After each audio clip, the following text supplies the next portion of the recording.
Ever notice how sometimes the smartest person in the room, academically, isn't always the one who clicks best in a team? Oh, absolutely. Like they can ace the technical side, but maybe struggle a bit with office dynamics or handling tricky conversations. Yeah, you see that quite a bit. It really shows that success isn't just about, well, raw intellect. There's something else going on. Right. It makes you think there's this whole other kind of intelligence at play. That's a great way to put it. A crucial element, really. Okay, so let's unpack this. Because today on the deep dive, we're really zeroing in on that missing piece, emotional intelligence, EQ. Hmm. We've been looking through improving emotional intelligence, EQ. Manage emotions to build better relationships and achieve success, which was last reviewed March 2025. Trying to get the core ideas for you. And just to define it based on that source, emotional intelligence is really your ability to understand, use, and importantly, manage your own emotions. But in positive ways, ways that help relieve stress, communicate effectively, empathize with others, overcome challenges, even diffuse conflict. So it's pretty practical stuff, not just about feelings in isolation. Not at all. It's very action oriented. Exactly. So our mission today is really to cut through any jargon and give you a clear sense of what EQ is about and, crucially, how it shows up in your life. Right. Because the source makes a strong case for why it matters, doesn't it? Yeah. Talks about building stronger relationships, achieving goals. Yeah, connecting with your feelings, turning intentions into action, making better decisions about what really matters to you. It's quite foundational. It really is. And the source breaks EQ down into 4 key skills, which is helpful. Yes, four core abilities. And we're going to walk through each one, hopefully giving you a framework to, understand and maybe even boost your own EQ. Fantastic. Let's dive right into that first one then. Self-awareness. What does that really mean? Okay, so self-awareness at its core is about recognizing your own emotions as they happen and understanding how those feelings affect your thoughts and your behavior. Knowing yourself, basically. Exactly. And knowing your strengths, your weaknesses too, having that solid self-confidence, it's really the foundation for everything else in EQ. That makes sense. You can't manage what you don't recognize. Precisely. If you're not aware of it, how can you steer it? Now, the source brings up something really interesting here, linking self-awareness back to our early life experiences. The theory of attachment. Can you explain that a bit? Sure. The idea is that our earliest emotional bonds, usually with our parents or caregivers, really shape how we relate to emotions later in life. How so? Well, if your feelings were generally understood and, valued when you were very young, you likely learned that emotions are useful signals, maybe even assets. Oh, But conversely, if those early emotional experiences were confusing or maybe threatening or painful, well, you might have learned, unconsciously perhaps, to distance yourself from your feelings. like a defense mechanism. Sort of, yeah, to cope. It's like your emotional awareness gets a bit muffled or turned down. Wow, that's quite profound. Thinking about how those very early interactions could still be playing out. It is. And the source actually gives some reflective questions to help you gauge your own self-awareness right now. Oh, like what? Things like, do you experience feelings that flow, changing as experiences change? Do your emotions come with physical sensations you notice? The mind-body connection. Right. Can you recognize specific feelings, like subtle ones and facial expressions? Do intense feelings capture your attention? And maybe most importantly, do you pay attention to your emotions? Do they factor into your decisions? Those are really good prompts for self-reflection. Anyone listening could probably take a minute with those. Definitely. The source also mentions this idea of deliberately turning down or even turning off emotions. What's the risk there? Well, it might seem like a quick fix, if an emotion feels uncomfortable, but ignoring or suppressing feelings actually undermines your EQ and your overall emotional health long term. No. By distancing yourself from your feelings, you're essentially cutting off access to really valuable information they provide. It makes it harder to understand yourself, harder to connect authentically with others. It's like ignoring a warning light on your car's dashboard. That's a great analogy. Yeah. You feel better for a second, maybe, but you're missing something important. So if someone feels disconnected, how do they start reconnecting? The source mentions mindfulness. Yes, mindfulness is presented as a really powerful tool here. It's about focusing your attention on the present moment, but without judging what you find there. Just observing. Exactly. Observing your thoughts, your physical sensations, and yes, your emotions as they arise. It comes from contemplative traditions. But the core idea is universal. It helps calm that mental chatter. Which we all have. Right. It improves focus, and crucially, it boosts self-awareness because you learn to just watch your emotions without immediately getting swept away by them. Creating a bit of space, maybe, Yeah. between the feeling and the reaction. Precisely, like learning to watch waves on the ocean without necessarily being pulled under by every single one. That makes sense. And the source also mentioned an emotional intelligence toolkit. Uh-huh. It suggests that once you get a better handle on managing stress, which we'll get to using specific tools or exercises designed to build emotional awareness can be really helpful. Practical strategies for identifying and naming emotions. Okay, so self-awareness is step one, knowing yourself. What comes next in building EQ? The second key skill is self-management, and this flows directly from self-awareness. Naturally. Once you can recognize your emotions, self-management is about your ability to, well, manage them, to control impulsive feelings and behaviors, handle your emotions in healthy ways, take initiative, follow through on commitments, and adapt to changing circumstances. So taking that awareness and putting it into action, controlling your responses. Yes, but the source stresses it depends on using emotions constructively. It's not about suppression. Right, not just bottling things up. No, it's about understanding the emotion and then choosing how to respond effectively. And a huge factor here is stress. The source points out how stress really compromises clear thinking and our ability to read emotions accurately, our own and others. Oh yeah, definitely. Think about a time you were really stressed out. Making rational decisions is tough. It really is. Everything feels urgent, amplified. You can easily just react. Without thinking it through. Exactly. So emotions give us data, but stress can kind of hijack the system, put us purely in reactive mode.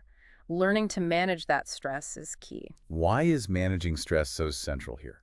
Because it allows you to receive difficult or upsetting information without it completely overriding your thoughts and your self-control.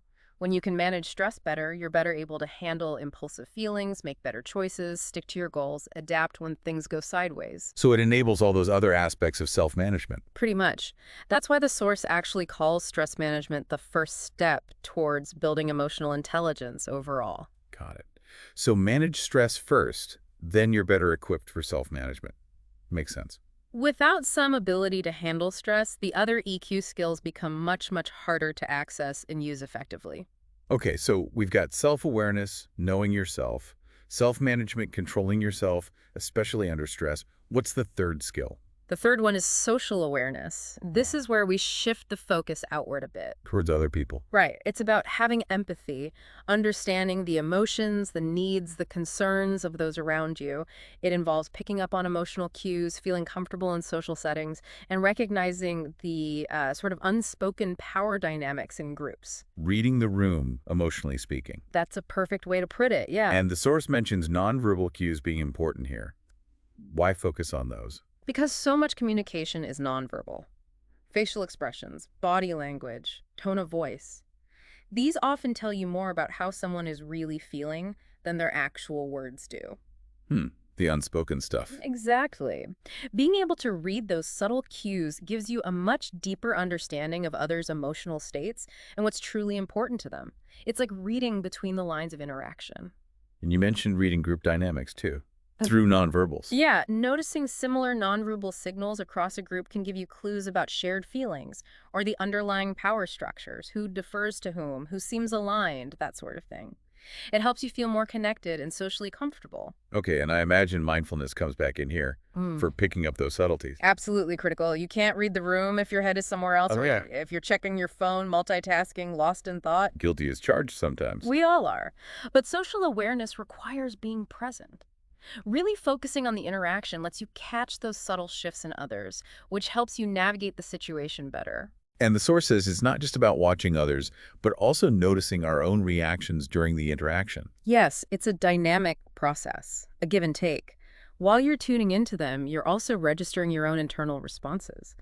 And interestingly, paying attention to others doesn't diminish your self-awareness. Oh, It can actually enhance it. For example, if you notice you feel uncomfortable when someone expresses a certain view, that feeling gives you insight into your own values or beliefs.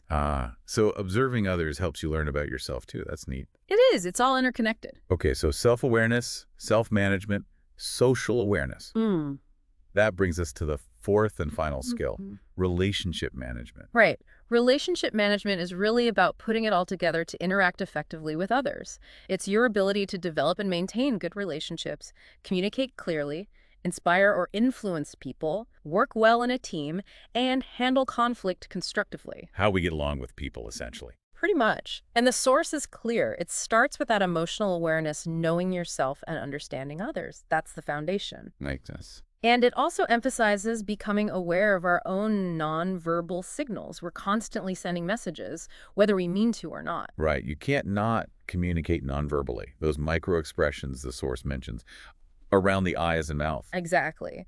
They can betray our true feelings, and other people pick up on them, even if we try to hide them or aren't aware ourselves. So understanding the messages we're sending is a big part of managing relationships well. The source also brings up something I found interesting: the role of humor and play. Yes, that's a great point. Humor, laughter, playfulness, they're fantastic stress relievers. How do they help relationships? Well, they help regulate the nervous system, reduce tension, calm things down. They can even sharpen thinking and boost empathy. Shared positive experiences like laughing together really strengthen bonds. It's a powerful, maybe underused tool. Definitely something to think about incorporating more. And finally, conflict. The source reframes it. It does. Instead of seeing conflict as purely negative, it suggests it can be an opportunity for growth, for deepening trust. If handled well. Exactly. If it's resolved in healthy, constructive ways, ways that don't feel threatening or punishing, it can actually make a relationship stronger. It fosters safety, creativity, freedom within the relationship. So good relationship management isn't about avoiding disagreements, but navigating them effectively. Precisely. Navigating them in a way that reinforces the connection. Okay, we've covered the 4 skills. Now, stepping back, let's talk about why EQ matters overall. The source really hammers this home. It really does. And it makes the crucial point that, high IQ alone doesn't guarantee success or happiness. We all know people who are brilliant on paper, but maybe struggle socially or professionally. The classic example. Right. So the source uses the analogy. IQ might get you into college, but it's EQ that helps you manage the stress of final exams. They work best together. That's a good way to put it. And this seems to play out significantly in our careers or performance. Hugely. High EQ helps you navigate complex workplace politics, lead and motivate others effectively, and generally excel. It's why so many companies now actively look for EQ. They test for it even. Yeah, they often rate it as highly as technical skills and use EQ assessments in hiring. They recognize its value. Wow. And beyond work, it actually impacts our physical health. Yep. That might surprise some people. It might, but the link is strong. Difficulty managing emotions often means difficulty managing stress. And chronic stress. Well, it takes a toll. What kind of toll? The source lists serious issues. Raised blood pressure, weakened immune system, higher risk of heart attacks and strokes. It can contribute to infertility, even speed up aging. That's significant. It is, which circles back to why learning to manage stress is so fundamental for your physical health and as that first step in improving EQ. And mental health too, presumably. Absolutely. There's a clear link between uncontrolled emotions, stress, and mental health issues like anxiety and depression. Plus, if you struggle to understand and manage emotions, it's harder to build strong relationships. Leading to loneliness or isolation. Exactly, which can then worsen mental health problems. It's often a vicious cycle. So it all seems incredibly interconnected: relationships, mental health, physical health, performance, all tied back to emotional intelligence. That's the core message, yes. Developing your EQ improves your ability to express yourself, understand others, communicate better, and build stronger connections across the board. And the source also mentioned social intelligence, linking it to emotional awareness. Right. Being tuned into your emotions connects you better to others and the world. Social intelligence, as the source defines it, is about things like recognizing friend from foe, gauging interest, reducing stress through social connection, balancing your nervous system via interaction. And feeling love and happiness. Ultimately, yes, it's the emotional fabric connecting us. It really paints EQ not just as an internal skill, but something deeply social and relational. And the good news, the source says, is that these skills can be learned. We're not stuck. That's probably the most hopeful takeaway. While our tendencies might have early roots, these core EQ skills, they aren't fixed. You can develop them at any age. But there's a catch. Well, the source wisely points out there's a gap between knowing about EQ and applying it, especially under pressure. Theory versus practice. Exactly. The real challenge and the key is learning to manage that stress in the moment, within your relationship so you can actually use your emotional awareness and make those skillful choices when it counts. So it requires ongoing effort and practice, especially when things get tough. It really does. Conscious effort, consistent practice, and a real commitment to developing those 4 skills we talked about. Well, this has been incredibly insightful, a real deep dive into emotional intelligence. Just to quickly recap for everyone listening, we covered the 4 key skills: self-awareness, self-management, social awareness, and relationship management. Understanding yourself, understanding others, and managing your interactions. And we've seen just how fundamental these are for, well, pretty much everything: work, health, relationships. Absolutely. And maybe as you're reflecting on this, you could think about which of those 4 skills really resonates with you or where you see potential for your own growth. That's a great point. So here's a final thought to leave you with. Considering how EQ weaves through our inner lives and our connections, what's one small intentional step you could maybe take today? Just one thing to become a little more attuned either to your own emotions or perhaps the emotions of someone you interact with.